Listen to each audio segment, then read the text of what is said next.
Olá, pessoal. Meu nome é Morgana. Eu faço parte do time de marketing da SkyOne. Seja bem-vindo e bem-vinda a mais um episódio do Skycast, podcast da SkyOne. Hoje a Marina não vai estar com a gente aqui, mas no próximo episódio ela está de volta. E aqui estamos com o Rafael Haddad, diretor do Amo Varejo, e com o Roberto Arruda, CRO da SkyOne. E o tema de hoje vai ser: o que é ser dono de um supermercado? Quais são os desafios que essa pessoa enfrenta? Quais habilidades ela precisa ter? Como que ela vai se portar aí diante de tanta mudança que a gente está vendo? E para começar esse tema, eu quero saber qual é a relação de vocês com o supermercado, com o varejo, no modo geral. Muito bem. A minha história no varejo, ela começou desde criança, né? Meus pais, lá atrás, começaram com um pequeno varejo, um pequeno comércio, e aí foi crescendo, e aí eu fui crescendo dentro do comércio, né? Meus pais trabalhavam praticamente o dia inteiro, toda semana, e então o mercado foi crescendo, e aí depois de um tempo eu acabei assumindo essa gestão. Não queria, tanto que, para quem conhece a minha história e sabe que eu fui morar na Argentina, fui morar nos Estados Unidos, tentei fugir, mas o supermercado me trouxe de volta, né, me pegou. Então, a minha relação com o supermercado hoje é como propriamente empresário e dono do supermercado, que hoje eu sou, mas nesse processo que eu percorri dentro do varejo, eu encontrei muitas deficiências também. E aí acabei, nesse meio tempo, fazendo trabalho de mentoria, consultoria. Nós, recentemente, fizemos um investimento na Amo Varejo, né, que é a empresa hoje que eu toco, que é uma empresa de recrutamento e seleção. Nós conectamos as empresas aos candidatos, especificamente do nicho de varejo, porque hoje existe essa falta de mão de obra. E também criei um evento chamado Transforma Varejo, com o intuito de ajudar donos de supermercado, né, e de outros negócios dentro do varejo a se atualizarem e de fato se transformarem. Bacana. Uau! Primeiro, obrigado, Morgana. Prazer estar aqui de novo. Aí. Rafael Haddad, super fera no segmento de varejo, supermercados. Sensacional. Eu quero me apresentar, eu sou Chief Revenue Officer na SkyOne, então é um prazer estar aqui compartilhando um pouco dessa experiência. Na SkyOne a gente é apaixonado por esse segmento de varejo. Esse segmento de varejo, ele tem uma representatividade muito grande no nosso relacionamento com o mercado. A gente acredita demais que o segmento é um segmento que tem uma escuta, está relacionado com o mercado, ele sente qualquer momento do mercado, seja um mercado, um fenômeno econômico, um fenômeno social. Então, a gente adora o mercado, esse segmento de varejo. Tem que amar de verdade. Tem que amar. Inserido, tem que amar. E eu acho que tem ponto, né, Morgana, que eu queria trazer, eu acho que o Rafa Haddad pode ajudar a gente a explorar um pouquinho esse assunto. O segmento de varejo, principalmente o de supermercadista, tem um quê de empreendedor no Brasil que é espetacular. Eu não sei, Rafael Haddad, você tem um número de qual a quantidade de varejos de Hoje, supermercadistas que tem no Brasil? falando de lojas de supermercado, dado Abras, salvo engano, estava em 90 mil, mais ou menos, espalhados, fora impressionante. os informais, cadastrados em outros quinais, enfim. Eu acho que deve bater mais de 100, assim, ao todo, mas oficialmente é 90 mil. Não? Imagina, 100 mil lojas espalhadas pelo Brasil. Então, é um empreendedorismo que é muito significativo. E nós, na SkyOne, adoramos trazer agilidade, trazer performance e desempenho, trazer com que esse empreendedor consiga cada vez mais colocar o consumidor no centro, né? A gente entende que, como você mesmo trouxe, que esse momento de mudança muito louco que a gente está vivendo, obviamente que acelerado pela pandemia, o consumidor está cada vez mais no centro, no foco, né? A centralidade é no cliente. E eu entendo, inclusive, que o varejo, pós-pandemia, colocou esse cliente no centro, né? Ele conseguiu resolver essa questão de relacionamento de forma muito rápida. Posso fazer uma pergunta para ele, Morgana? Está liberado? Pode, eu permito. Então, né, Haddad, se você até trouxer um pouquinho para mim, como é que você viu essa transformação sendo dono de supermercado? O que é ser dono de um supermercado no momento que foi tão desafiador como foi o fenômeno sanitário que a gente teve, que foi a pandemia, e pós, onde agora o comportamento é outro. O consumidor aprendeu a comprar de outra maneira, né? Como é ser dono de supermercado nesse cenário? Eu acho assim, o dono do supermercado, por muito tempo, ele não dava muito valor para as pessoas de uma forma geral. Para o próprio cliente, para o próprio funcionário, o apego dele era com outras coisas. Quando nós passamos pela pandemia, todo mundo tinha muito medo, então os supermercadistas, eles tiveram que se adaptar para conseguir atender a demanda, aquela demanda contínua, mas isso gerou uma sensibilidade maior, ou seja, por livre e espontânea vontade, eu não digo, mas por pressão, talvez, da mídia ou da própria sociedade em si, eles tiveram que se adequar ao que estava acontecendo na época. Isso fez com que eles mudassem a maneira de tratar o cliente. Então, por exemplo, eles criaram lá o espaçamento, eles tinham aquelas telas de vidro para separar, eles tinham mais cuidado na manipulação de alimentos. Você percebia, por exemplo, nas redes sociais, os supermercados eles focavam muito, por exemplo, em marketing, em preço e nessas coisas. E aí, durante a pandemia, eles já mostravam uma outra perspectiva, eles queriam mostrar mais acolhimento, mais segurança. Ele queria mostrar para o consumidor, olha, se você vir aqui na minha loja, os produtos aqui são feitos com total higiene, o nosso time está preparado para te atender de uma forma que não vai colocar a tua saúde em risco. Então, assim, foi uma mudança de comportamento, assim, muito grande. Do dono do supermercado. Porque isso tinha que sair lá de cima. Porque as pessoas no campo operacional, dentro da loja, elas também eram pressionadas pelos próprios clientes. E os próprios clientes começaram a ser os fiscais ali, né? Então, eles ficavam apontando, vocês estão fazendo isso é errado. Olha, fulano tá aqui na fila sem máscara e não pode. Porque ainda existiam pessoas que não entendiam a complexidade do que a gente estava passando. Então, isso foi muito bom porque, assim, o dono do supermercado, ele entendeu que ele tem um papel muito grande na sociedade. Se você abre uma empresa, você abre com uma finalidade de você atender ou servir alguém ou uma população, enfim. E muitos deles não tinham essa noção. Então, acho que toda essa transformação acelerou esse processo de evolução aí, falando da parte de pessoas. Da parte digital nem se fala, né? Nem Porque se fala. muitos deles dependiam do online para conseguir vender, manter o faturamento, para manter toda a equipe, enfim. Então, eles tiveram que ter uma mudança pelo bem ou pelo mal, mas o que nós percebemos na prática? Não tiveram tanta resistência como geralmente se tem. Então, o que nós entendemos com isso? Eles também são pessoas flexíveis.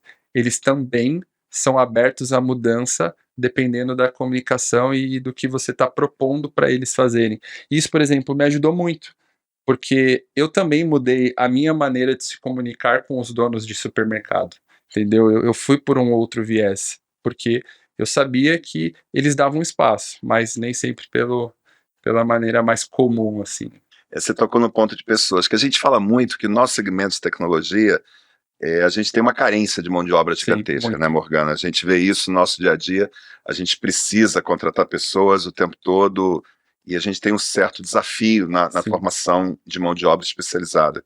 A gente fala muito de tecnologia, mas eu entendo que no varejo, você é um especialista nesse assunto, pessoas de varejo, é igual, né? Ou seja, contratar pessoas com açougue ou contratar pessoas com padaria ou para reposição é tão desafiador quanto na tecnologia. Sim, é muito desafiador. Por exemplo, eu sempre gosto de olhar lá para trás. Por exemplo, se você pega na década de 80, 90, basicamente a população ela tinha 4 caminhos para seguir: o varejo, a indústria, carreira pública e, vamos supor, a área da saúde, tá? Então, obviamente tinham outras coisas, mas eram esses 4 setores mais fortes. Então, o dono do supermercado, cara, ele tinha uma abundância de pessoas para contratar muito grande, e a todo momento essas pessoas estavam disponíveis, as pessoas queriam seguir carreira no supermercado, etc. Só que o mundo foi avançando, foi se atualizando. Então, que veio? Veio a internet criou novos empregos, veio a acessibilidade, veio as condições financeiras, né, mudaram. Então, as pessoas tiveram mais acesso a conhecimento, a faculdade, então elas foram encontrando coisas novas. E aí, o dono de supermercado, ele não percebeu isso a tempo de tentar reverter esse déficit de pessoas. E aí, hoje, fala para mim, quem quer trabalhar no supermercado, seguir carreira, hoje um jovem, por exemplo, quais são os motivos que ele tem para, por exemplo, ser um operador de caixa ou ser um repositor, entende? Então, os supermercados, eles precisam entender que essas pessoas também querem crescer. Essas pessoas também precisam de condições mínimas para que elas evoluam dentro do cenário que elas estão inseridas. Então, esse déficit vai continuar crescendo cada vez mais, só que é possível contornar. Por exemplo, açougueiros, né? Essa é uma profissão muito escassa. Todas as lojas hoje têm um problema muito grave com isso. E como que a gente consegue resolver esse problema? Treinando e desenvolvendo. Então, o nosso supermercado, ele tem que ser uma escola de desenvolvimento. Assim como, por exemplo, lá na Sky, vocês têm programas de estágio, vocês fazem esse papel também de Desenvolver pessoas. de desenvolver pessoas para suprir essa carência, né? É um Porque- dos nossos valores, inclusive, ser Sky One, né? Sim. Que é o desenvolvimento pessoal. Então, eu vejo assim, como o único caminho de verdade para que a gente consiga não ter problemas com a mão de obra. E tem uma conexão super grande com tecnologia, Morgana, porque a gente entende que a tecnologia, ela favorece o negócio, né? Ela favorece trazer mais eficiência para o negócio. Quando a gente consegue implementar tecnologia no supermercado, o supermercadista consegue olhar para o negócio dele mais voltado onde ele efetivamente precisa colocar recurso. Ao invés dele colocar recurso criando data center, criando infraestrutura, tendo gente para operar ambientes, sistemas, ele coloca energia e recurso onde ele efetivamente necessita e transfere para a gente todo esse desafio tecnológico. Então, pessoas e tecnologia têm uma relação muito grande. Por quê? Porque no final do dia, a gente tem que dar e prestar o melhor serviço possível para aquele consumidor que está entrando na loja, que ele consiga ter a melhor experiência possível. Nessa hora, se você consegue unir uma capacitação, desenvolvimento de pessoas super capacitadas, por exemplo, numa padaria, que gera, se eu não me engano, um valor agregado enorme para o muito supermercadista, alto. Sim. ou no açougue, que também gera um valor Hoje, super... só para você entender, a parte de perecíveis hoje num supermercado de médio porte, de bairro, por exemplo, ela é responsável por pelo menos 50%. Uau! Lá em janeiro, lá na NRF em Nova York, nós estávamos estudando principalmente o varejo de bairro, né, americano.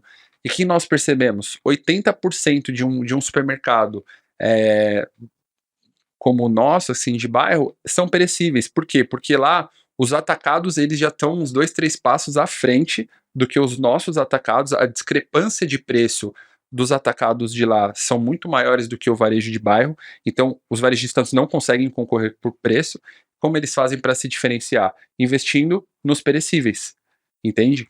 Então, Eu posso dizer que é um pouco mais do que perecível, é no perfil de consumo daquele consumidor que está entrando na loja. também. Que aquele consumidor ele sabe que aquele consumidor daquele bairro, estou chutando aqui, um bolo Red Velvet, sabe que você falou dos Estados Unidos, adora um bolo Red Velvet americano, né? Então, ele sabe que aquele consumidor consome um Red Sim, Velvet. sim. E aí ele pode, no perecível, fazer um bolo na fatia que ele percebe que o maior consumidor, Sim. que o consumidor tem mais aderência ou tem mais interesse. E hoje, por exemplo, a tecnologia. Hoje você tem recursos tecnológicos para você entender o que aquele cara, o que aquele teu cliente consome, o que ele geralmente consegue comprar. Você tem o comportamento de consumo das pessoas que geralmente vão na sua loja todos os dias. Então, você sabe mais ou menos a demanda, a expectativa que elas têm, o que elas esperam, enfim. Então, o varejo ele tem progredido muito.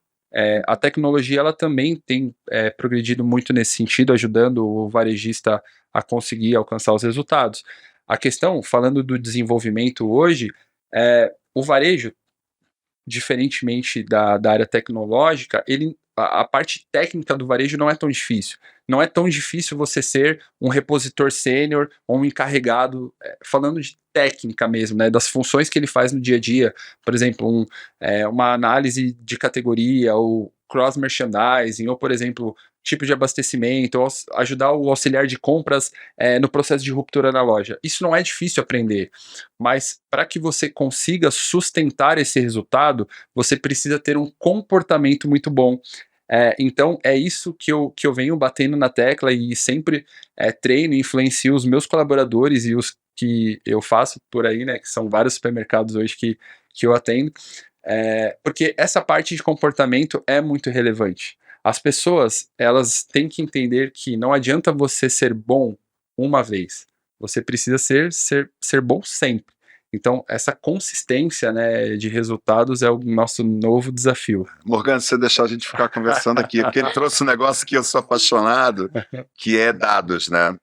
Ele falou sobre o comportamento, e uma coisa que eu discuto sempre, o tempo todo, faço minhas reflexões, que na maioria das vezes as empresas olham para os dados quase como dados absolutos, números, né? E nós, como somos de tecnologia, a gente vê dados de outra maneira. Então, por exemplo, um destro pega um aplicativo móvel e ele tem um comportamento no aplicativo de uma maneira. A pessoa que é canhota tem um comportamento no aplicativo de outra maneira que um destro. Sim. O dado, número, não vai gerar isso. O número vai dizer que tiveram 100 pessoas que fizeram acesso a tal botão. Mas ele é destro ou é canhoto? O canhoto tem mais facilidade naquele botão ou o destro? Esses dias, pra você ter uma noção, eu até compartilhei isso lá com o pessoal. Nós fazemos umas fitas cross, né? Ou seja, você tem a prateleira e você coloca uma fita ali de produtos que se correlacionam com o que você tá expondo na prateleira. Correto. E nós colocamos pedra sanitária junto com a Cândida, que geralmente vende bem. Só que o que eu fiz? Eu falei, eu quero colocar também a pedra sanitária perto do pinho-sol. Tá, parte ali.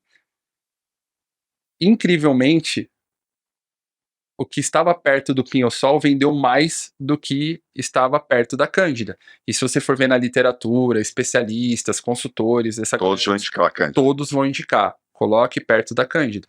Por exemplo, às vezes a gente coloca alguns snacks perto de refrigerantes. Todo sentido. Legal, mas às vezes tem marcas que não funcionam, tem marcas que funcionam. Então, o empreendedor, ele precisa entender mais de comportamento, ele precisa saber ler os dados, mas não ler os dados só daquela forma assim, usual, numérica, né? Numérica. Ele tem que ter a interpretação. Exatamente. E a nossa sociedade, ela tá pedindo isso, né? Ela tá pedindo esse atendimento mais fidelizado, ela tá pedindo esse algo a mais. Hoje, só eu ser um supermercado de bairro comum que não entrega nada de diferente, eu tô com os dias contados, eu vou morrer em breve. Então, quanto mais você alcançar ali a expectativa do cliente, melhor serão os seus resultados. Gente, eu adorei essas informações. Eu não tinha, achei muito legal. Isso que tu falou dos perecíveis, eu achei, até demonstra um comportamento da gente querendo se aproximar de produtos mais naturais, até, né? Porque eu não vou preferir o industrializado ali com uma validade extensa, eu quero algo que, na verdade, foi feito por alguém. E eu tenho muito isso. Nada a ver, mas eu amo cookies. Então, assim, eu sempre vou no cookie que eu sei que é lá na prateleira que alguém tá fazendo. E não aquele de Red Velvet. Você vai se apaixonar. Esse é o eu já comi. É muito bom. Eu adoro. Bom. Mas muito legal essas informações mesmo. E assim, tu começou a falar dos desafios, né? Mas eu queria saber mais desafios. Quais são os principais, assim, que vocês veem hoje? Eu acho que o dono de supermercado, ele precisa entender que ele é um dono de supermercado. O grande desafio hoje é esse mindset. Por exemplo, eu tenho vários desafios. Eu tenho, por exemplo, transição familiar, né, geração da primeira para a segunda para a terceira. Eu tenho problemas pontuais de administração de compras, de como precificar uma mercadoria, de como administrar o fluxo de caixa. Eu tenho desafios pontuais. Mas o dono do supermercado hoje, ele assume tarefas muitas vezes operacionais que acabam não permitindo com que ele gerencie os indicadores necessários para a tomada de decisão. Então, por exemplo, falta alguém numa posição do financeiro, ele está lá fazendo o trabalho operacional do financeiro. Falta um gerente na loja, ele tem que ficar tirando parte do tempo dele para coordenar os líderes. Ou vamos supor que ele tem um gerente que seja fraco, e aí ele tem que suprir isso, mas ele não quer mandar o cara embora porque ele tem algum tipo de relacionamento, enfim. Então, o grande desafio na minha visão é, donos de supermercado, se você está fazendo a sua empresa funcionar, quem está fazendo ela crescer? Eu acho que essa está sendo o maior desafio, e muito por conta do mindset. Eles ainda se veem como pessoas que têm que estar lá executando todos os dias. Eu preciso ter uma rotina, eu preciso ter tarefa, eu preciso ter trabalho, eu preciso isso. E não é assim. Se a gente pega, por exemplo, um conceito de liderança, na literatura antiga, um líder, ele basicamente delegava, e executava, delegava e executava. Ele era um cara comunicador e executor. O que com os novos estudos, né, a gente entende hoje, para você ser um grande líder diferenciado, você tem que executar, você tem que delegar, mas você tem que principalmente planejar e analisar. Você precisa ter esses 4 tipos de comportamento. Claro que, como dono, a sua execução acaba sendo um pouco menor, né, em comparação com as demais, mas essa visão, para mim, hoje é o maior desafio dos varejistas. Eu sinto que o maior desafio do supermercado é talvez escutar com profundidade o cliente, né? Eu acho que ainda o segmento de varejo ainda escuta pouco o cliente. Vou dar um exemplo bobo aqui, né?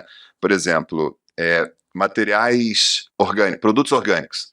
Cara, quem disse que eu quero todos os produtos orgânicos numa prateleira na lateral da loja? Quem disse isso? Não fui eu. Mas se você entrar numa loja de supermercado, você vê que eles estão todos numa prateleira e numa lateral do supermercado, né? Ninguém me perguntou isso. Ou seja, eu diria para você que falta escutar. E eu acho que tem um quê? Eu acho um pouco disso que ele comentou, do dono querer executar, tá no estilo empreendedor do Brasil, né? O brasileiro é um empreendedor, e empreendedor é difícil se desconectar, né? O empreendedor tá todo dia no day one dele, ou seja, todo dia ele quer fazer,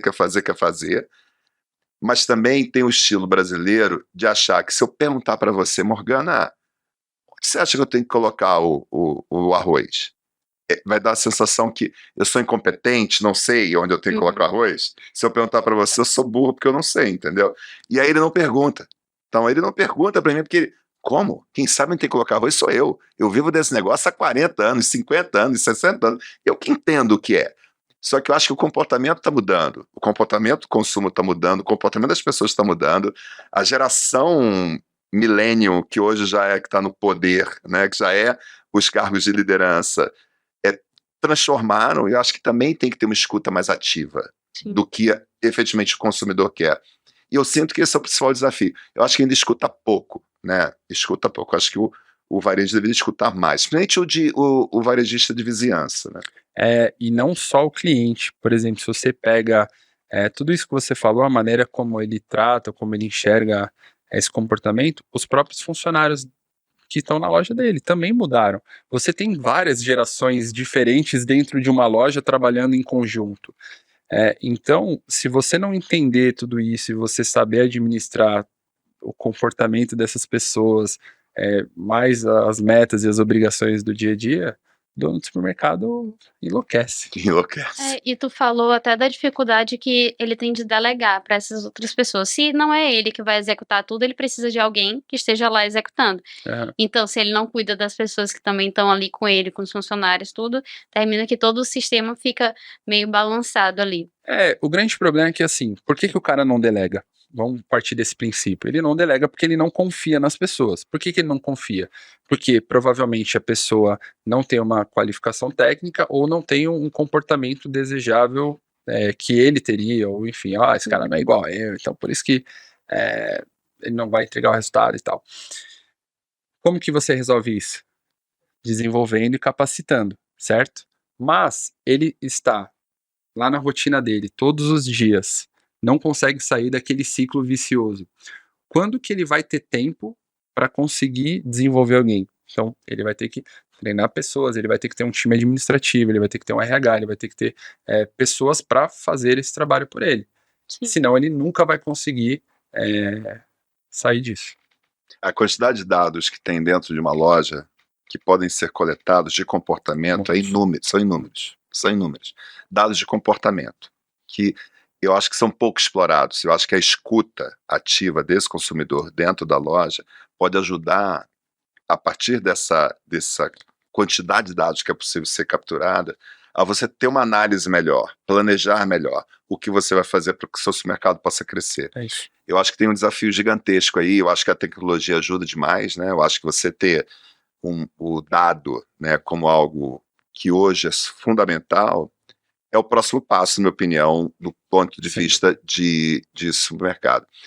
Eu acho que tem um passo ainda, né, Rafael, você poderia até comentar um pouquinho, que tem algumas tecnologias inseridas dentro do varejo, que a gente vai começar a ver, a gente já começa a ver algumas, né, o self-checkout começou lá atrás, A gente vê agora os painéis de LED também presentes, a gente vê as etiquetas eletrônicas de algum tipo, algum nicho específico, uma comunicação melhor, mais interativa, ou seja, teve um supermercado que eu entrei outro dia que foi sensacional, eu adoro, eu fui ao México e à Colômbia esses últimos 2 meses, né? A primeira coisa que eu faço quando chego no país é entrar no supermercado, para conhecer como é o supermercado, porque o supermercado ele é um termômetro da sociedade. Verdade. Então isso é muito gostoso, você entrar e ver como é que a E o sociedade... varejo mexicano é uma escola. É uma escola, é uma escola. E aí o que eu achei sensacional, eram várias geladeiras de bebidas, várias geladeiras uma do lado da outra, que você está acostumado a ver aqui as geladeiras, só que o supermercadista fez?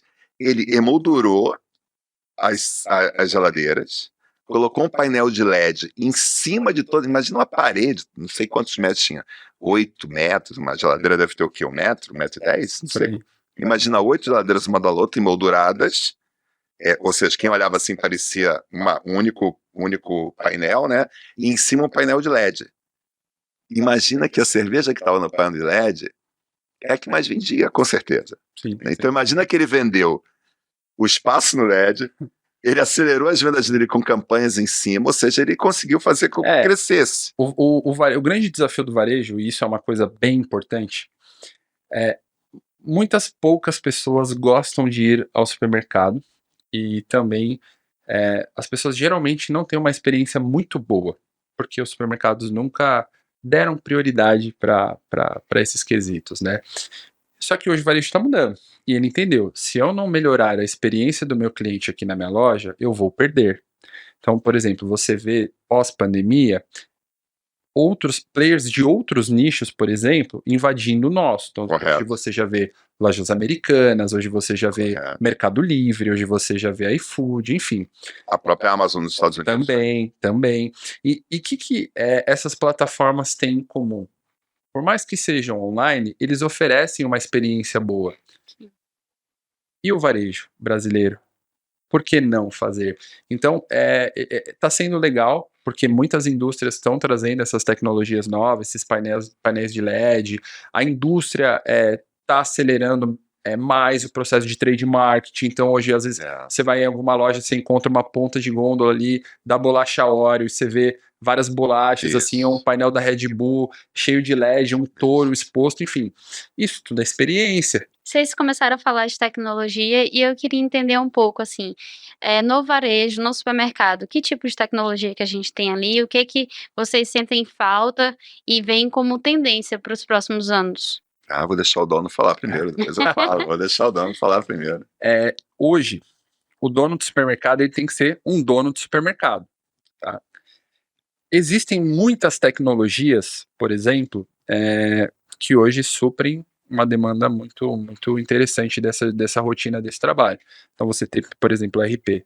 Hoje você tem um sistema que basicamente controla teu estoque, controla teu fluxo financeiro, faz cotação online, te ajuda no processo de compras, enfim, ele faz as coisas primordiais. E aí começaram a chegar os BIs, né, os dashboards ali, que deixam os dados mais claros, você consegue controlar por alguns indicadores em tempo real. Vieram, por exemplo, a intensidade assim, do uso, por exemplo, de coletores para você ter uma operação mais dinâmica. O que é o coletor? É você dar um sistema dentro ali de uma maquininha para o teu repositor, para o teu encarregado, para o teu gerente manusear e fazer certas atividades. Então ele mesmo pode fazer uma cotação, ele mesmo pode dar baixa num produto e controlar a prevenção de perdas. Recentemente, eu até mostrei lá no meu Instagram, eu sou um cara que eu prezo muito por liberdade, eu sou um dono do supermercado que eu não sou escravo do meu negócio. E eu tava lá em Miami, fui viajar, acabei acessando lá meu RP dentro do meu notebook, porque eu precisava controlar os indicadores, a minha rotina não para, por mais que eu esteja lá viajando. Por exemplo, eu consegui ter acesso ao meu supermercado aqui na capital de São Paulo, lá em Miami, por conta da SkyOne, que me proporcionou meu servidor em nuvem, então eu consegui ter um acesso remoto, etc e tal. Então, são tecnologias hoje que o dono do supermercado ele tem que ter, assim, é um quesito meio que obrigatório, sabe? Coisas que eu sinto falta, Olha, acho que Eu posso dar o meu. a gente- Posso entrar na cuidado minha. se você vai vender uma ideia pro pessoal aí, ó. Aí depois você vai ver na revista, startup de 100 milhões de reais aparece ali e tal. O que eu acho, né, Rafael? Eu diria que tem um super desafio que eu vou voltar para o cliente na história, né? O consumidor, né? Quando ele entra na loja, ele quer agilidade, né? Nem todo mundo está nesse mercado para passear, para gastar seu tempo. Tem alguém que está entrando naquela loja e ele quer pegar o produto dele e ter agilidade e sair com aquilo muito rápido e simples e de forma muito simples. Então, você imagina, vamos pegar meu caso lá do mexicano que tinha o painel de LED com preço. Imagina que também tenha na gôndola uma etiqueta eletrônica e tem um PDV. Ou seja, tem preço no painel de LED, tem um preço da etiqueta eletrônica e tem um preço no PDV. Ou seja, se essas coisas não estiverem integradas, para que todo esse processo é um processo muito ágil, rápido e simples, ou seja, o consumidor vai pegar o produto dele e passar e ter garantia que aquele preço que ele está pegando está certo, para não chegar lá na frente do caixa, opa, tá errado. Mas não paguei isso. Não, estava dizendo que era outro valor lá. Aí volta pra pegar a etiqueta. A experiência Já foi era. ruim. Acabou. Acabou. Mesmo que até o supermercado esteja certo, o cara se frustra.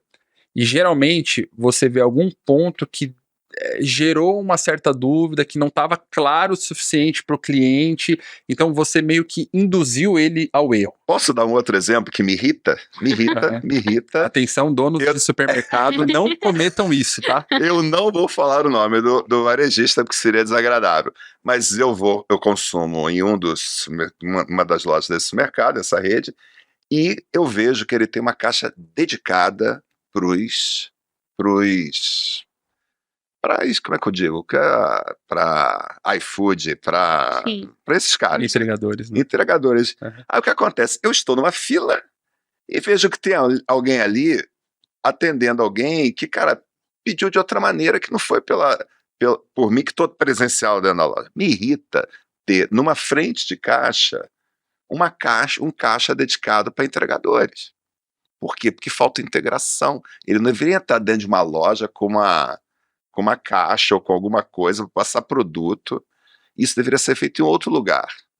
Ele poderia até circular dentro da loja, mas ele não deveria passar na frente do caixa. Porque para o consumidor, novamente, está impactando alguma coisa? Não, eu estou na minha fila, está tudo certo. Mas eu tenho uma sensação que tem alguém disputando o lugar comigo que não deveria estar ali. Ele está aqui, como é que ele está passando na minha frente? Ele está passando na minha Eu tô aqui, Isso é real. gente. Você sabe, isso é real. Por exemplo, na minha loja, a gente lá no manual de conduta, a gente proíbe os colaboradores de fazerem o horário de almoço dentro da loja. Às vezes, por exemplo, tem operadora de caixa que ela entra 1h da tarde, tá? Só que ela vai lá, ela chega um pouco mais cedo, aí fica na frente do mercado, ou fica ali na frente dos caixas conversando com a fiscal sobre algum assunto até relevante. Aí eu sou cliente. Eu vejo lá, por exemplo, eu tenho 10 caixas na minha loja. Tem 5 funcionando. Os 5, pelo menos, tem 3 pessoas em cada. Eu vejo aquela operadora que eu sei que é operadora. E eu vejo o caixa vazio. Eu fico muito louco. É isso. Entende? Então, eu já passei também. você induzir o cliente ao erro, à interpretação. Você não está errado, mas... Ou seja, quando você fala de tecnologia, na minha opinião, hoje, o varejo, ele precisa dar um salto. Está dando esse salto, não estou dizendo que não está dando, está dando esse salto, mas precisa dar esse salto com mais velocidade, que é a integração. A integração dos diversos sistemas que existem no varejo. Você viu, o Rafael Haddad falou aqui de coletor, eu falei aqui de etiqueta eletrônica. Quantos sistemas existem dentro de um supermercado? Sim, CRM. Quantos sistemas? O próprio comércio eletrônico, não faz sentido.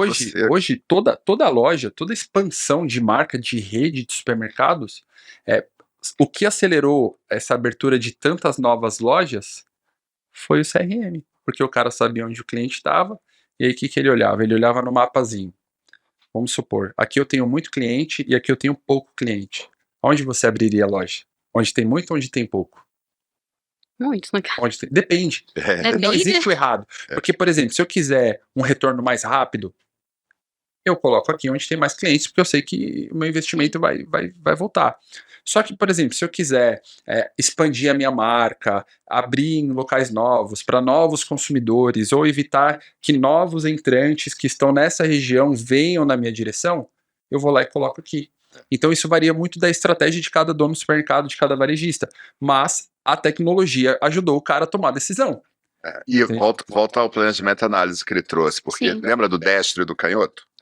Se você não conhece o consumidor, cara, como é que você vai? De repente, esse consumidor que está acompanhando de você aqui, que está trazendo bastante movimento, eu estou fazendo uma analogia, óbvio, né? É o destro. Mas tem um mercado gigantesco para o canhoto que você não está lendo, porque você não leu que é o canhoto que está fazendo compras. Sim. Verdade. Então você tem que aprender com o consumidor, e você só consegue fazer isso escutando ele e tratando o dado de forma diferente. E para tratar dado, a primeira coisa que você tem que fazer é integrar todos os sistemas, senão os dados viram Você silos. sabe que eu tenho uma história curiosa sobre isso, né? Eu tenho um aluno, ele tinha uma loja só, ele tava louco para abrir a segunda loja, só que ele não sabia. Ele tinha um CRM, mas era muito no começo, tava no início, não tava com os dados tão alimentados. Só que o que ele percebeu? Ele estava nessa dúvida entre direita e esquerda, né, para qual direção que eu vou. Só que os clientes dele de um determinado bairro falavam assim para ele: olha, cara, tá difícil vir aqui, não sei o quê, porque lá no meu bairro tem isso, isso, isso, e eu ainda venho aqui, e começava a fazer comparações entre lojas, etc. E ele percebia que ele tinha bastante cliente naquela determinada região. Ouvindo essas coisas, ele ficou com tanto receio que ele foi lá e ele abriu uma loja nesse lugar. E a motivação maior dele foi: eu preciso estar aqui, porque senão eu vou perder essa camada de clientes para outros concorrentes. Claro que ele talvez não fez do jeito certo, né? Porque tinha que ter mais dados para ter mais base esse investimento. Só que foi baseado nisso que ele abriu uma segunda loja e deu certo. A tecnologia pode ajudar demais esse varejista, demais, demais. E eu acho que a gente está no momento, acho que a própria iniciativa do Rafa Haddad do Transforma Varejo, porque o Transforma Varejo é super bacana porque ele vai desde lá de pessoas, né, é educativo, né, passa pela tecnologia, passa por diversas áreas do trade marketing, ou seja, passa por diversas áreas que ajudam nessa transformação. E eu volto a dizer, lembra que esse varejista com 100 mil lojas no Brasil é um empreendedor. E o que significa um empreendedor, né, Morgana? Não obrigatoriamente, é louco isso, que no passado a gente sempre dava palco para o cara que tinha boa formação, que foi graduado, mestrado, doutorado, nossa. Esse mundo mudou também, então aquele empreendedor muitas vezes não tem nem formação, e ele é um espetáculo. É um espetáculo, ele tem um império na mão que muitas vezes ele não tem, ele tem um primário, né? Sim, meus próprios pais. Meu pai, ele era feirante de rua. Olha aí. Minha mãe era vendedora de loja de brinquedos. Ambos estudaram até a 4ª série. Olha que loucura. Então, assim... É um empreendedor. Conseguiram chegar onde chegaram. Por exemplo, eu tenho alunos que são mentorados meus, por exemplo, pelo interior do Brasil aí, de tantos outros estados. O cara tem ali uma operação que fatura 10, 12, 15 milhões no mês e o cara não sabe falar nem português direito. Que legal. Mas se você sentar numa mesa e for negociar com o cara, é um monstro. Você apanha de todos os lados. E se você for falar, por exemplo, de processo de prevenção de perdas com esse cara, ele fala: cara, pode deixar, aqui eu sei. Obviamente que existem coisas que ele não sabe, né, como todo mundo, e é por isso, inclusive, que o Transforma Varejo, ele ensina vários pilares necessários, então essa é a forma da gente conseguir alcançar o máximo de varejista, mas ele é muito bom no que ele faz, entendeu? Ele só precisa ser aprimorado em algumas outras coisas. Uma coisa eu digo, né, Morgana, que esse empreendedor, quando ele entende que essas etapas são importantes na transformação dele, a tecnologia tem um papel mais importante ainda, porque impulsiona ele nesse crescimento, ele pode ter uma loja só, mas ele vai ter com certeza a melhor rentabilidade dos colegas dele. Ele pode ter uma loja, mas ele tem rentabilidade porque ele consegue ser muito preciso no que ele vai oferecer para o cliente dele. Então ele consegue fazer uso de benefícios como trade market com fabricantes, oferecer campanhas específicas olhando com bastante conhecimento e profundidade do comportamento do usuário dele. Eu sou um amante eu sou um fã número 1 da Casa Santa Luzia aqui em São Paulo. Recentemente estive lá, não sei para quem não conhece, vale muito a pena a visita, é um supermercado posicionado para o público premium. É uma aula ali, né? Mas eu conversei com a gerente, que hoje ela é uma das donas, né, tá acho que na 3ª ou 4ª geração já, eles são bastante antigos aqui, e ela falou: Rafael, nós não temos intenção de abrir uma segunda loja, não queremos, até porque tudo que a gente construiu aqui não é sustentável a gente expandir, falando de outros lugares. Só que ela falou para mim: eu duvido que redes grandes por aí tenham a rentabilidade que eu tenho. Obviamente que ela não me falou os números e tal, mas eles conseguiram chegar no objetivo que eles se propuseram e tá tudo certo. E ela conhece muito bem o público dela. E eu tenho alunos também que o cara tem uma loja, às vezes ele consegue tirar 6, 7% de lucro líquido, que é um resultado fantástico. Falando de margem para supermercado, enquanto eu tenho alunos que têm 3, 4 lojas, que hoje o resultado dele tá em 2,5 por loja.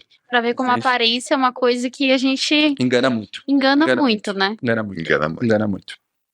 Bacana, gente. Muitas informações aqui. Tô adorando esse bate-papo com vocês. E indicações para a pessoa que tá ouvindo aqui esse episódio. O que vocês diriam? Filmes, livros, podcasts? O Instagram, eu tenho um Instagram muito bom de um cara. De quem será? Eu sigo, porque esse segmento, e aí se me corrija se eu tô falando errado, né? O varejista de vizinhança, posso usar esse termo correto? O varejista de vizinhança, como eu falei, ele precisa acelerar essa transformação, porque ele sabe que juntos, são quantos? Você consegue dar um número disso, mercadistas de vizinhança? Olha. Donos de varejo? Sem impressão. Daquele número lá dos 90, você diz? Eu acho que pelo menos uns 65 a 70% daquele número é de vizinhança. São médios. Para pequenos. Ou seja, imagina que eles juntos, eles correspondem às grandes redes. Sim. Eles correspondem às grandes redes. Então, eles entendem que precisam passar por uma capacitação, precisam elaborar, precisam se transformar.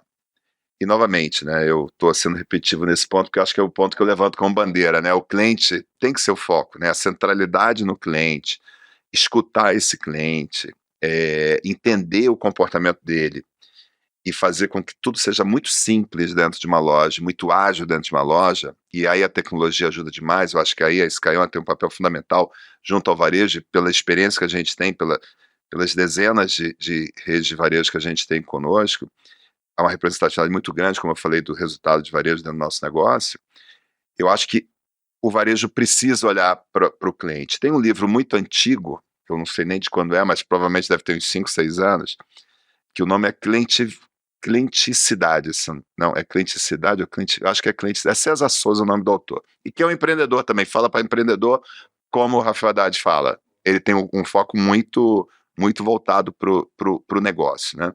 Eu li esse livro talvez nos anos 2000, olha só que loucura, né? Olha que loucura, mas já falava do cliente no centro, o cliente no centro, só que a gente falava no cliente no centro, mas a gente não tinha vivido o que a gente está vivendo hoje, né? Não tinha nem a percepção da importância, né? Da importância disso. E aí eu volto para o meu ponto, né? A gente precisa olhar para o cliente e escutar no varejo o cliente. E escutar pode ser isso, coletar dados, a partir desses dados, entender melhor o comportamento, e não só números, entendeu?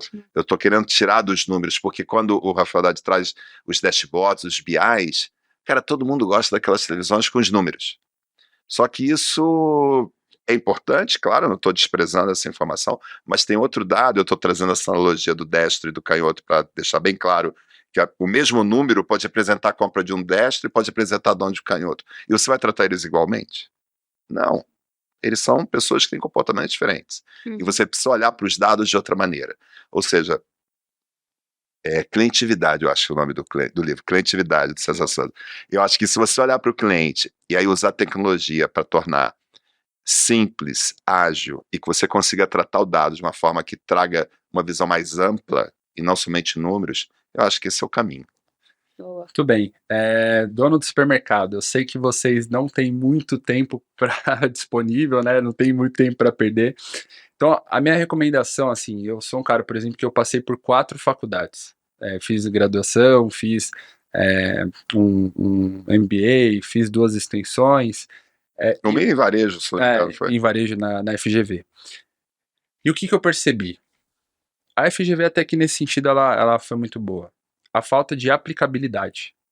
Eles ensinavam, mas dificilmente eu conseguia aplicar as coisas que eu obtinha nesse curso. Teoria diferente de prática. Total.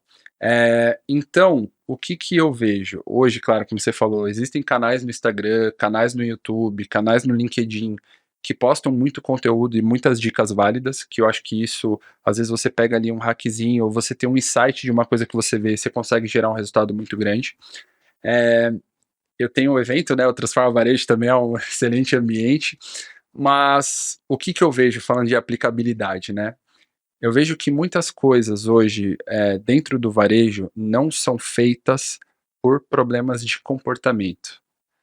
Falta de propósito claro, não saber o que realmente quer, ter muita insegurança. A rotina consome, né? A rotina consome, às vezes tem ego ou vaidade, enfim. Então eu gosto muito de livros assim de comportamento, de mindset. Então tenho vários para recomendar. Assim, eu gosto muito, seja obcecado ou seja mediano, né, do Grant Cardone, gosto muito dele. As 10 Leis de Sucesso, eu gosto muito as 48 Leis de Poder também, gosto muito, como a gente estava falando antes, né? Ensina o que fazer e o que não fazer, como fazer amigos e influenciar pessoas. Esse é um livro que gosto muito, me ensinou que você precisa demonstrar muito mais interesse no próximo e no que ele tem para dizer, para falar, para que você consiga exercer influência sobre ele, né? Então, são livros assim que trouxeram uma aplicabilidade muito rápida. Então, são essas as minhas indicações. Muito louco isso, Morgana. Você vê que no passado a gente valorizava demais conhecimento, né? Conhecimento era uma coisa fundamental. Você vê o que a gente está valorizando hoje é a atitude. Né? Sim, vê, total. A prática, o dia a dia, tá ali, escutar o outro, alguém que já tá há mais tempo, também, essa troca. É isso. E uma coisa que eu sempre falo para os meus alunos, tá? Quando eles, sei lá, compram um curso ou fazem inscrição numa mentoria, eu falo para ele aqui você tem 2 caminhos. Ou eu posso te passar conhecimento, né? Eu vou lá, tô aqui. Ou eu te dou o caminho para o resultado, para tua liberdade, para o teu aumento de lucro. Você que vai decidir esse caminho de acordo com que você aplica o que eu te passo. E esse é o grande X da questão. Vocês precisam estar dispostos a fazerem diferente para conseguir ter resultados diferentes. Legal. Muito bacana. Gente, temos um episódio. Acabou. Ah, não. Pô, o papo é super bom. Queria agradecer a presença de vocês. Foi muito bacana essa troca. Achei muito legal que tu começou pelas pessoas. Geralmente se fala antes de tecnologia, antes de mudança, mas tu trouxe primeiro as pessoas. Assim, gostei. Deu um quentinho no coração. Eu vou falar. 100% dos nossos funcionários são pessoas, 100% dos nossos clientes são pessoas. Se a gente não entender sobre pessoas, a gente não entende sobre varejo. Sensacional. É isso. Então, eu agradeço muito. Já temos que marcar um episódio número 2. Ou talvez o 3 e 4. A gente pode fazer um seriado aqui sobre varejo que vai ter muito assunto e conhecimento pra gente compartilhar. Mas isso aí, pessoal da Sky One, obrigado aí pelo convite. Foi muito bom estar aqui hoje. Morgana, eu posso fazer um convite? Pode. 14 de junho eu vou fazer um convite a todos, por favor, preste atenção, 14 de junho, nós vamos fazer um evento sensacional. É um evento que a gente vai falar muito sobre inovação, vamos falar sobre metaverso, o que é esse negócio que todo mundo tem falado aí, mas acima de tudo a gente vai falar de tecnologia e gente, pessoas. E mais ainda, né, é um evento que é online e presencial. Então quem estiver em São Paulo, o evento vai ser aqui na cidade de São Paulo, mas quem está longe também pode acessar através das plataformas e participar dele, né? Vai ter muita gente boa, né? A gente vai ter o Walter Long, que foi presidente da Abril, hoje fala muito sobre inovação, tecnologia. Vamos ter o Gustavo Brigato, que fala muito sobre startups. Tem um cara que eu curto demais, que é o Carlos Piazza, como futurista. Então, é um cara que cutuca a gente, né, para falar sobre um monte sobre reflexão do que vai ser o futuro. Tem a Patrícia Peck, que vai falar sobre LGPD. Então, tem muita gente boa. São vários painéis, são 4 trilhas diferentes. E, na minha opinião, a gente está falando aqui de transformação, vai ter uma trilha só de varejo, então, por favor, tá tudo a ver com vocês. Fazendo um adendo, né? São conhecimentos que você não vê por aí, de forma acessível, algo mais que está iniciando também agora, mas o que tem de diferente, dono do supermercado, a aplicabilidade. Você vai ter um painel de varejo específico para vocês, linkando aí esses 2 tópicos, tecnologia e varejo. Então, eu acho que é um momento super importante, 14 de junho, Sky One Connect, a 3ª edição, vai ter muita gente boa, com muita gente com conhecimento, Então, Morgana, só queria fazer esse É isso aí. convite e estender a todos. Eu vou estar lá presencialmente, você também. É isso aí, estaremos então lá. só tá faltando você aí que tá assistindo o nosso episódio. É né? isso aí. Gente, o recado tá dado então, vocês já sabem. Sky One Connect já tá bem aí, 14 de junho, vamos lá se inscrever. O link tá na descrição do episódio. E aproveita para seguir também o Skycast e ficar de olho em todos os episódios que vão ter por aí. A gente falando sempre sobre transformação digital, inovação, negócio, empreendedorismo, história e troca entre pessoas. Gente, people, que a gente ama. Valeu, gente. Isso aí. Até a próxima. Valeu. Valeu, galera. Tchau.